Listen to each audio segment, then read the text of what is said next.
sedikit-sedikit yang tadi sifatnya keras, sifatnya nggak bisa menerima keadaan aku, ya sekarang udah mulai menerima. Ntar lebaran pulang, ya insya Allah pulang.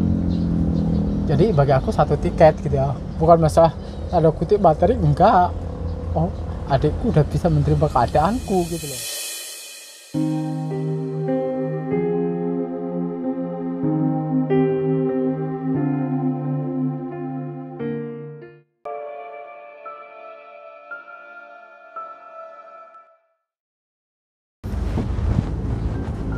Halo. Halo. Wah, si Fani jadi pangling saya. Fan, baru datang. Iya, habis ngamen. Habis ngamen? Oh, pasang. Oh, baru kemarin dipasang. Iya. Baru kemarin juga aku bersih. Oh, lumayan rapi. Belum atapnya ini belum aku ganti karena ya aku tahu ini agak bocor pojoknya. Paling pentingnya otomatis bongkar turun lagi. Ya yang penting nyaman buat ditidurin. Iya, oh, jadi kamu suka bersih-bersih lah ya? Iya. Nggak mau yang apa namanya kotor ya. Jadi ini tadi dengar suaranya, dengar suara Fani, tapi begitu ngelihat orangnya saya lupa. Ya ini kalau udah berganti.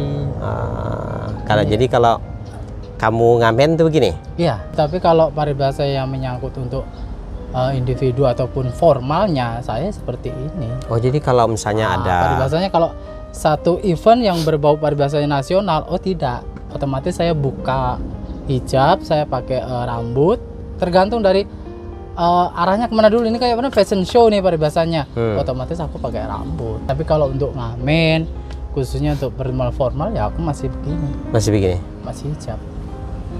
Pakai hijab Ya, ya? cuman aku yang hijab. Teman-teman enggak. Kenapa milih berhijab itu, kenapa? Ya kalau aku sendiri aku merasa nyaman, merasa enak. Oh, gitu Ya ya? mungkin nggak semua lah ya orang bisa menerima keadaan waria berhijab gitu. Iya. Cuman dalam batinku aku nyaman aja. Gitu. Jadi beda eventnya, beda tampilan kamunya. Tapi jarang juga sih sekarang udah apa ya, udah nggak masuk lagi lah kayak seperti itu dah.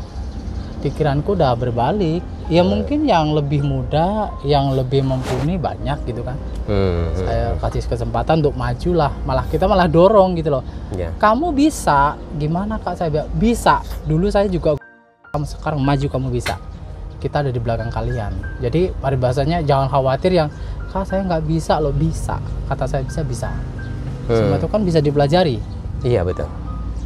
Cuma yang nggak semudah apa yang aku ucapkan, karena nggak semua karakter pribadi kayak saya, ya kan. Boleh kita dari kampung, boleh kita kata kasarnya dari desa, tapi kan pola kita berpikir harus positif, kita bisa gitu. Betul sekali. Nggak harus ada tembok pemisah, dinding pemisah, penyekat, nggak ada. Apa sih yang nggak bisa dari waria? Nyangkul aja bisa. Semua bisa ya? Pasang genteng mega bisa, saya bisa. Ya kan? Jadi sebenarnya bisa dipelajari, cuman tergantung lagi dari pribadi. Kadang kan ada yang males, enggak semua itu. Kalau bagi aku mah yang penting tidak merugikan orang lain, selagi aku bisa ya saya kerjakan. Kayak Alkisah gubuk ini dulu. Gimana nih? Gubuk ini dulu nggak seperti ini tampilannya, cuman separuh ini. Terus? Nah, akhirnya aku punya gagasan, ya udahlah yuk kita bangun, kita coba apa yang kita mampu. Akhirnya terbentuk seperti ini. Saya bawa baloknya dari lahan, saya bawa kayunya dari satu persatu kita diriin, akhirnya bisa. Terjadilah rumah seperti ini ya. Rumah seperti ini ya kan. Iya, makanya yang belum tahu, oh iyalah nggak melibatkan laki-laki, ini bencong khusus. Aku sama Mak Juri dulu, sama Windy dulu. Oh, ngerjain ini? Sekarang kalau paribasanya kita terbentur, mepet, paribasanya kita hidup di hutan. Taruhlah kita kuli kayu bakar, kalau nggak bisa caranya belah bakar gimana? Belah batu nggak bisa lah, ya otomatis kita mati kelaparan. Itu yang paribasanya gagasannya dalam, luas. Tapi kalau paribasanya cuma monoton, make up segala macam, itu kan hidupnya di kota. Kalau di hutan, di kampung, tetap aja terjun di lahan. Ada nggak program Fani? Ya alhamdulillah sih banyak kok, baik itu paru-paru, baik itu IMS, baik itu HIV, tetap kita dampingin. Oh jadi sekarang nih Fani ini pendampingan ya, pendampingan teman-teman. Kalau untuk si pendampingan udah dari dulu, untuk di Korlap sekarang saya meruncing lagi enggak. Cuman ada pengganti saya. Tapi karena mereka masih meraba, ya masih meraba. Bagaimana sih Kak? Kalau kamu tidak bisa, malu untuk bertanya dengan yang di atas kamu, silahkan kamu datang ke saya. Bab mana yang nggak kamu bisa, tanya dengan saya. Jadi kamu di wilayah mana, PK mana yang kamu tuju, ntar saya dampingi kamu. Padahal ini juga pekerja, ya. Ini juga PKL. Karena mereka mungkin masih baru, masih awam, ya kadang kita dampingi. Kayak pada bahasanya ini 34 yang kita pakai cuma 21 puskesmas, 5 rumah sakit swasta rujukan, 3 umum. Makanya kalau pada bahasanya, Kak nggak bisa lo ngondisiin di puskesmas sana, pimpinan siapa? Kata-kata kayak, ya paling aku cuman komunikasi, Pak tolong dong besok ada teman-teman nih, jangan paribasanya kita egois, kita udah kenyang dari zamannya dahulu sampai sekarang. Paribasanya yang di bawah nggak tahu menau, jangan kita abaikan. Mereka kurang paham, ya harus bertanya. Kita yang udah mengerti, ya harus saling mengerti gitu, memberitahu yang harus mereka ambil. Nggak semua paribasanya teman-teman ini bisa, tidak semua. Kata anak-anak pada, enak loh yang di depan begini-begini, dari sini kamu duduk ganti posisi saya ya, ini monitor, itu laporan. Ntar kalau kamu paribasanya bisa maju, baru 1 bulan atau 2 bulan Kak nyerah. Kenapa? Ternyata nggak segampang yang kita duga ya. Memang iya, belum kita paribasanya gontok-gontokan. Kita nih pembantu tangan kanan dari Dinkes, bukan paribasanya kita PNS. Iya. Gitu loh. Makanya kalau kita belum tahu babnya, belum tahu perkaranya, ngomong asal cemplang-cemplung. Kalau aku sendiri, ya aku tarik orangnya, kamu duduk gantiin posisi saya. Suatu saat paribasanya kamu dapat pelatihan di Bali, paribasanya di Jogja, apa di Bandung, jalan ya. Bawa nama yang benar, jangan tidak. Terus yang aktif ya di forum, jangan cuma diem, jangan mentang-mentang kamu udah digaji dari yayasan. No, bagi saya pekerjaan seperti ini kamu bilang gampang, maju.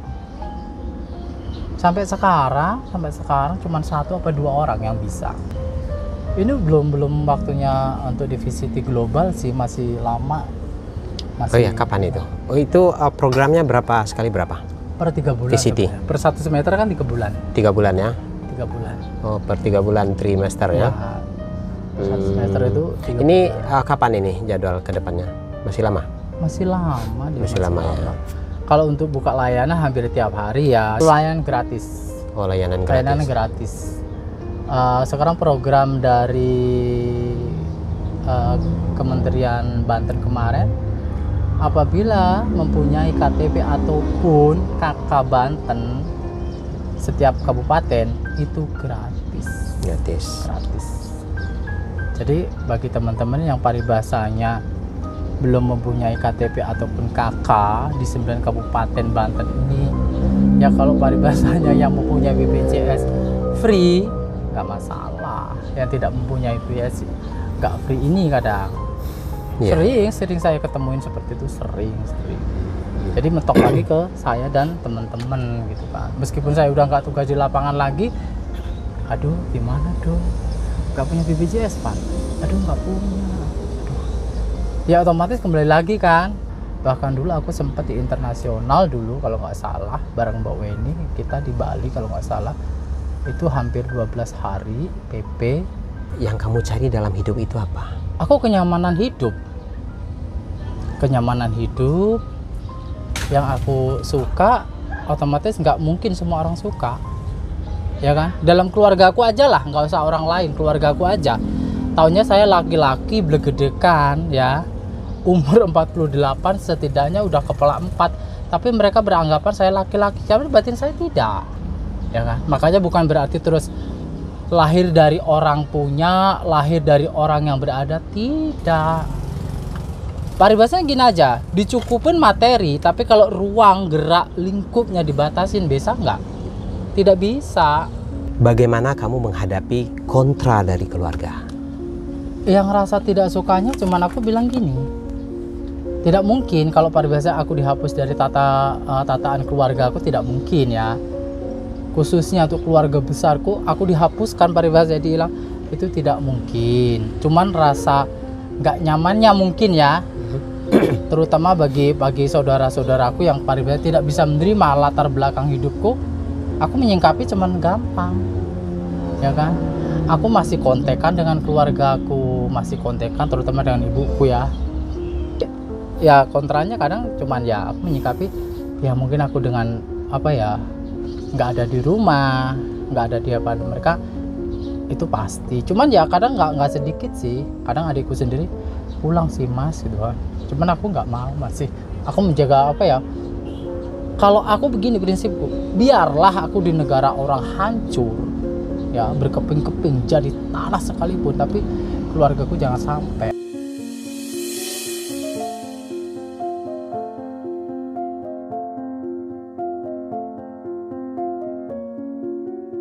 Ya alhamdulillah udah dapat tahu dari pencerahan dari mana ya, sedikit-sedikit yang tadi sifatnya keras, sifatnya nggak bisa menerima keadaan aku, ya sekarang udah sudah mulai menerima.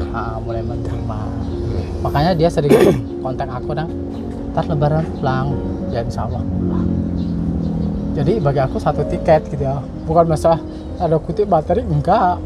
Oh adikku udah bisa menerima keadaanku gitu loh, yang tadinya kekeh nggak mau menerima aku adanya seperti ini, sekarang udah bisa gitu loh. Makanya baru tadi malam kan aku buka, oh iya dek, iya bener itu dari temen aku. Diunggah ya nggak apa-apa, emang kenyataan hidup masa seperti ini kan. Ini yang bikin saya penasaran melihat Fanny ini, videonya cukup viral ini. Tentunya ada tanggapan dari pihak keluarga.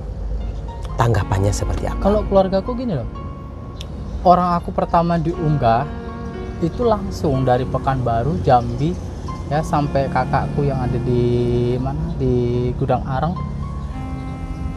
langsung dikirim balik. Aku kan nggak tahu, loh kok ada kiriman ini dari Gudang Areng. Keluarga aku emang nggak ada masalah. Nggak ada masalah ya. Masalah. Jadi, tapi tentunya di balik penerimaan mereka, tetapi saya sangat yakin di hatinya dia juga ingin menjadi anaknya bukan Fanny, tapi Muji. Kalau untuk jadi sosok jati diri itu pasti. Cuman kan kembali lagi ke akunya ya.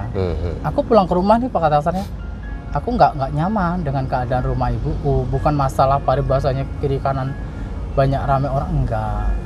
Mereka mungkin taunya dulu aku lahir seperti ini, seperti itu, sekarang gedenya kok berbeda gitu kan.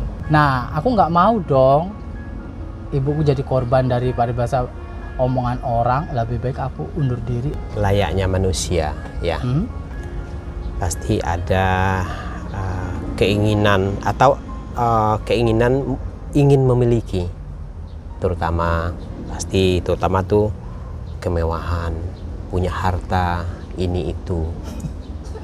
Kamu pernah nggak memikirkan itu? Kalau untuk duniawi ya, aku tidak munafik.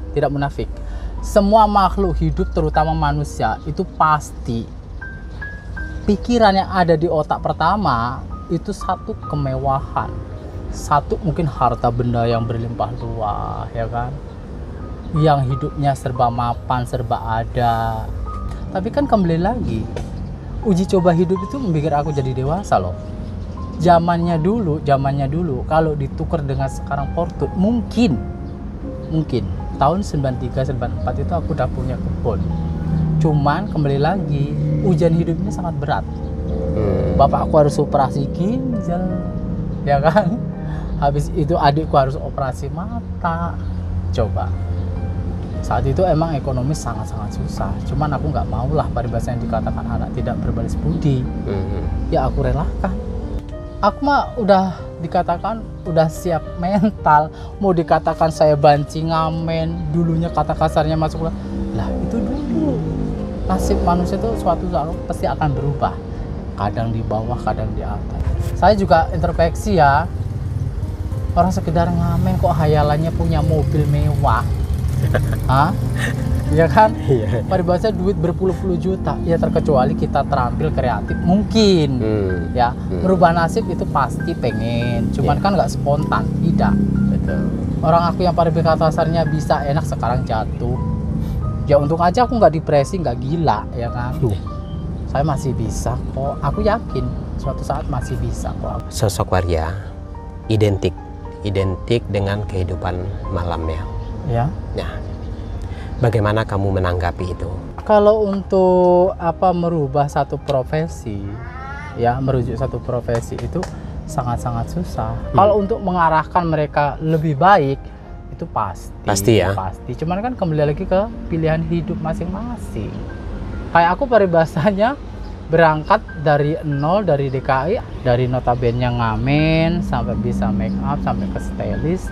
Akhirnya ya meskipun figuran ya bisa diajak ngerias dimanapun tempat mereka syuting, kita ikut. Nah dari situ akhirnya teman-teman yang paribasanya tukang rias yang lebih lebih senior nyabut satu persatu. Akhirnya ya sampai sekarang. Mungkin kalau aku nggak suka pendapat paribasanya kita harus adu otot, adu kekerasan, tidak. Aku sendiri aja deretan terbawah ketimbang yang di atas saya ya paribasanya. Kayak ketua umum, wakil ketua sampai sederetan itu. Aku jujur lebih suka gini loh. Kalau nggak suka dengan satu seseorang, kita duduk bareng ngobrol apa yang tidak suka. Jadi penyampaian aku sendiri lebih cenderung gini. Temen sini dong, saya mau ngobrol. Ada apa kak? Kemarin kamu dapat teguran ya? Dari itu ya. Iya kak, ya makanya lain kali jangan seperti itu ya. Terbatas 3 kali, nah baru aku lebih garang dari mereka. Kalau mereka 1 kali uppercut mungkin, kalau aku berkali-kali. Karena tidak belajar dari pertama apa yang aku katakan. Saya suka banci yang lebih cantik, yang lebih pinter, yang tingkat peduli sosialnya tinggi. Nggak kayak kamu, 1 kali saya kasih nasihat, 2 kali saya kasih pelajaran, 3 kali saya kasih jalan bagus.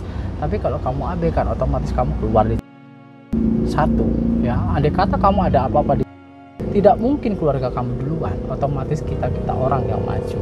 Satu contoh kayak si Lulu ya, ketabrak, jeder, dibawa ke, ya untung ada temen yang langsung live sampai akhirnya kita datang, sampai akhirnya tanda tangan. Cuman kesalahan emang dari posisi keluarga. Kalau enggak ya mungkin nggak seperti ini kejadiannya. Apa harapan ke depannya? Ya harapanku sih kalau masalah prinsip hidup itu masing-masing lah. Aku pengennya ya lebih baik. Ya kembalilah ke kita diri sendiri sih. Bahasanya udah tahu kita lingkungan seperti, jangan berkata lingkungan kumuh, tidak, karena aku lebih pernah tinggal lebih kumuh dari ini. Tapi mereka bisa memandang, oh ternyata orang itu kerja ya, orang itu ternyata nggak seburuk yang kita duga gitu loh. Kita keluar dari zona dari perumahan yang kumuh, nyatanya bisa kok masuk. Ya makanya bagi teman-teman yang biasanya tinggal kayak aku begini, meskipun tinggal di tempat gubuk seperti ini. Iya. Ya, jadi Fani, apapun itu kita berharap Fani dan teman-teman menjalani kehidupan ke depannya menjadi lebih baik lah dari yang sekarang. Pastinya semua itu pengen baik. Tapi ya namanya manusia tetaplah ada hilafnya, ada salahnya ya kan. Kalau masalah untuk pencarian mata ekonomi mungkin ya saat ini Tuhan ini masih mengasih masih satu uji coba lah untuk saat ini. Memang tergantung dengan profesi itu kan kembali lagi ke teman-teman. Kalau mereka punya skill itu diasah mungkin. Aku sendiri juga seperti itu. aku nggak monoton ngamen kok. Ya. Kadang aku juga paribasanya ada orang ngajak nyangkul, ya aku nyangkul, belah batu ya aku belah batu. Jadi nggak monoton aku apa ya, berperan kerjaan perempuan, tidak. Oke, terima kasih udah berbagi cerita. Fani ini ada rezeki. Oke. Ya, baik teman-teman, terima kasih sudah mengikuti perbincangan ini. Akhir kata, wassalamualaikum warahmatullahi wabarakatuh.